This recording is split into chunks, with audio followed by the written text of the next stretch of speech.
Other shows we have for you to enjoy at myclassicradio.net.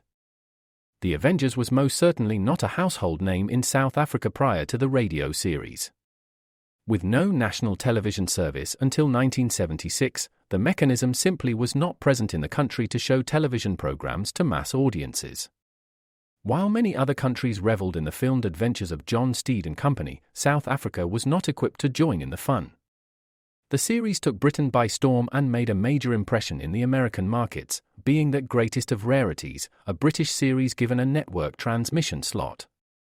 However, as a filmed series, rather than a videotaped one, The Avengers was able to gain a modicum of exposure in South Africa through film rentals. Come and listen at myclassicradio.net.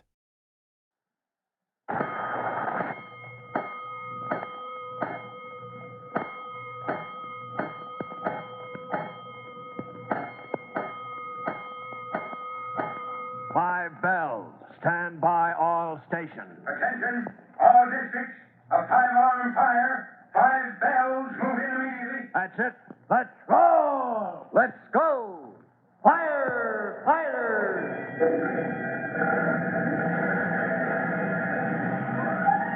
Presenting Firefighters, the true-to-life story of our unsung heroes who stand ready to ride by day or night against our most murderous enemy, the demon of fire.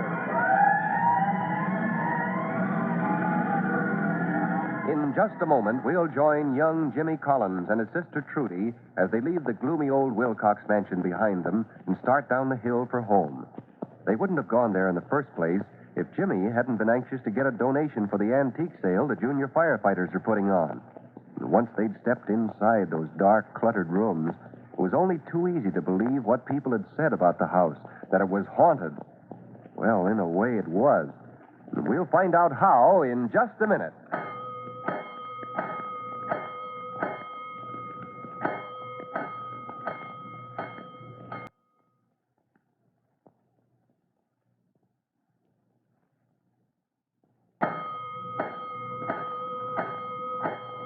Let's go, firefighters. Let's join our two young friends, Trudy and Jimmy Collins, as they hurry away from the old mansion that had made them feel so nervous. You couldn't blame them. It had been kind of scary when old Mrs. Wilcox called them up to the attic. But even if she was a bit peculiar, Mrs. Wilcox had proved willing to help the junior firefighters' antique sale, and Jimmy was sure the rare cup and saucer she'd given them, as well as the ancient snuff box, would bring in a lot of money. In fact, that's what he was thinking about when Trudy suddenly said, Jimmy, didn't you hear that? What did you say, Trudy? Oh, that scream from the haunted house. Oh, gosh, don't start that again, sis. It was bad enough while we were there. Listen. Say, somebody up there is screaming at that. Well, let's run, Jimmy. I'm scared. But that's no ghost. It must be Mrs. Wilcox. Well, what did I tell you? There she is leaning out the attic window. Did you hear what she said? I didn't have to. Look, you can see the flames in back of her. Oh, dear. Surely Mrs. Wilcox is alone up there in that attic, and it's on fire. What can we do, Jimmy? What can we do? Help her, of course. You go down Oh, but Jimmy, there's nothing we can do to help. Of course there is, Trudy. All you have to do is keep your head and know what to do. There's a fire alarm box at the corner. Now, do you know how to turn in an alarm? Well, I think so. Break the little glass window and pull the lever. Then wait for the trucks. I'm going back up there. And Trudy, run all the way. This is when every minute counts. A moment later, Trudy has reached the alarm box. And even as she pulls the lever, this miracle of science is tapping out its identity in the Fire Department Telegraph Bureau, the nerve center of all operations.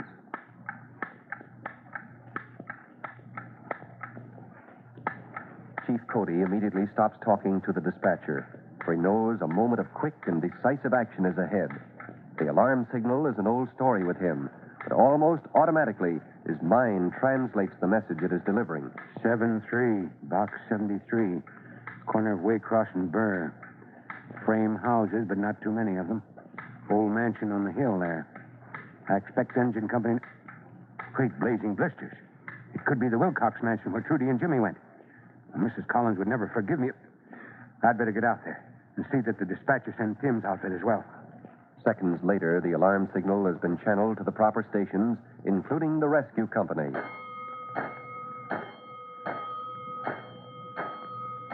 Almost as if by magic, Tim and his buddies appear through the circular opening in the ceiling, hurtling down the brass pipe. And almost as their feet strike the deep rubber pads on the floor, they're dashing to their positions on the truck. The driver is already there. Tim is thinking, I don't like this.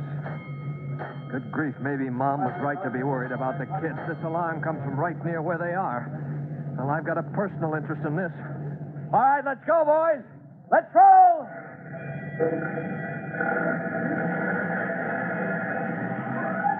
Meanwhile, Tim's younger brother Jimmy has raced up the stairs to the third-floor attic in the Wilcox mansion. It takes only a glance to see that the closet in which Mrs. Wilcox has stored all those queer, old-fashioned clothes is blazing dangerously. Oh, gosh. That's going to start spreading quick to the wall and then the ceiling. Are you all right, Mrs. Wilcox? Yes, help me move this trunk away. All right. You let me push. All my wonderful, priceless things stored up here. That's the trouble. There shouldn't be so much stuff piled up in here. Gosh, you can't move it now. It's too late. The house is going to burn down. I lose everything. Oh, maybe it won't if we keep our heads. We can't waste time moving any more things now. I don't suppose there's any water pipe up here to the attic. Oh, no. There's the next floor down in the bathroom. Well, that's no help right now. We better leave the water to the firemen. Firemen? They're coming? You called help? Sure, they'll be here before you know it. Now, you go Oh, downstairs. no. I'm going to stay right here. Everything that means anything in the world to me is right here in this room. But it's getting awful hot and smoky. I don't care. I won't budge an inch. Well, I can't make you, Mrs. Wilcox. But you will have to get out of the way so I can close that door. Close the door? We'd suffocate. Well, that's a chance firemen take. If you want to go... No. And don't you give me orders, young man. Look, there's a downdraft from that stairway going downstairs. It's pulling smoke and fumes and hot air this way. I can see that for myself. But it'll spread the fire downwards. And if you want to save your house, you'll get out of my way, Mrs. Wilcox. Well, if you really know what you're doing. I don't know everything, but gosh, I'm a junior firefighter, and you have to know some things to belong. Good heavens, what do you think you're doing now? I'm going to take this pole and break that skylight window. Now, you stand to one side like I'm doing. Oh! There. Instead of getting water or something and putting the fire out. You think we could bring up enough water to do any good? Oh, well, maybe not. But to smash that window, you must be out of your mind. Well, firemen don't bust things up for no reason, Mrs. Wilcox. Look at how the smoke and hot air is being pulled up through that broken window already. Why, I do believe it is. My brother Tim calls that ventilation. Instead of spreading all over the place, now the fire's being pulled up in just this one spot. But it's spreading up the walls or the eaves. Well, gee whiz, it's better to keep it up here on the roof and spreading all down through your house. Oh, if only those firemen would come, Jimmy. Oh, they are. You hear that?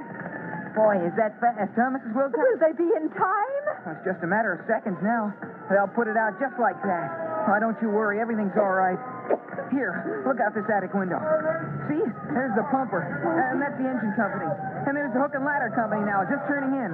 They've got to hurry and do something. Oh, my gosh, Mrs. Wilcox, they already have. They attached the hose to that hydrant at the foot of the hill. Didn't you see it unwinding off the truck as it drove in? Look, two men just went in the front door. Yeah, that's Chief Cody, and my brother Tim was with him. That old fire's as good as ours. But what are the others doing? Why don't they help them? They are. Didn't you see him get that ladder around the other side of the house? They'll reach the window, and any minute you'll see a fireman poke his head in, and he'll have a hose, and... Thank heaven, here they are. Oh, hiya, Tim. Hello there, Chief Cody. Might have known we'd find your kid brother in the middle of things, Tim. Yes, sir. You and the lady keep out of our way, Jimmy. How's it look, Chief Cody? That chemical extinguisher you've got you do the job, Tim. Let her go. Yes, sir. Hey, you, Al. Get off that ladder and climb in through the window. Oh, never mind the line for now. Get that axe out of your belt and get ready for work. Chemicals will take care of this, Chief. How about outside on the roof? It's a shingle roof. We'll give it a good wetting as soon as you cut down the flames. Yes, sir. Now get in there, Al. He's chopping through the roof. Make him stop. Now listen, ladies. As far as the eye can tell, your fire's as good as ours. But it may have eaten its way in between. Fire's under control, Chief. Oh, good. Report to me downstairs when the men take over on the roof, Tim. Yes, sir. Mrs. Wilcox, you and Jimmy come with me. We'll find Trudy, and the four of us will have a little talk. A few minutes later, Tim Collins joins his young brother and sister in the cluttered living room of the old mansion. Chief Cody is scratching his head and looking very puzzled. Oh, look, Mrs. Wilcox, fires don't start all by themselves. At least, well, how about it, Tim? Any chance of spontaneous combustion up there? No possibility, Chief. No oily rags or anything like that up there. Well, if so, that's about all that's missing. That attic's a fire hazard, Mrs. Wilcox. That's what Jimmy told her, Chief Now, Cody. you keep out of this, young woman. No, Jimmy's too excited to think straight. You tell us what happened, Trudy. Now, Chief Cody, I've already told you what happened. I saw the children to the landing, and then I went back to the attic to sort a few things out. You say you'd left that lamp there by the closet? Yes, but not close enough to catch anything on fire. I'm very careful. But you must have done something careless. I repeat, sir, I did absolutely nothing. I hadn't been back in the attic 30 seconds. I wasn't anywhere near the closet. But suddenly I heard a peculiar noise, and I turned around to find it ablaze. I'm sorry, but fires don't just happen out of nowhere. Carelessness, accidents, sometimes set deliberately. Of course. That's it. The fire was started before I returned to the attic. I just didn't see it till it blazed. What do you mean? They came here begging for something for their sale. Talking of fire, too, I might add. Why, that boy can't think of anything else. What are you getting at? That closet. It was set on fire. There's no other way. Somehow, just before they left, those children set my house on fire. Chief Cody and rookie fireman Tim Collins look at each other in stunned surprise. Old Mrs. Wilcox is in dead earnest, and a serious charge like this must be quickly disproved. But how? That's the question. To learn what happens next, be sure to listen to our next True to Life episode of The Firefighters. In just a moment, Chief Bob Cody will be back to speak to each one of you boys and girls about an important subject. But first, another message of importance to all of you.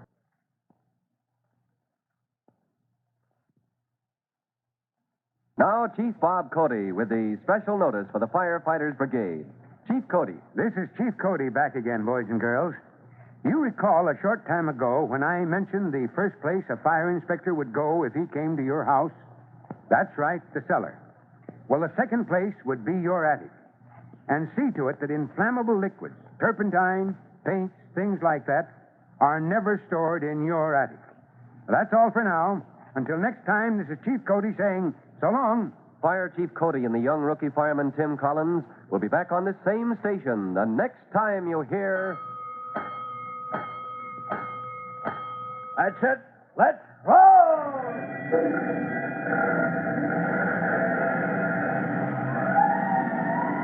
Let's go!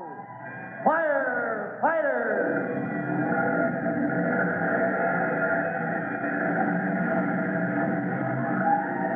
Firefighters is a copyrighted feature of William F. Holland Productions.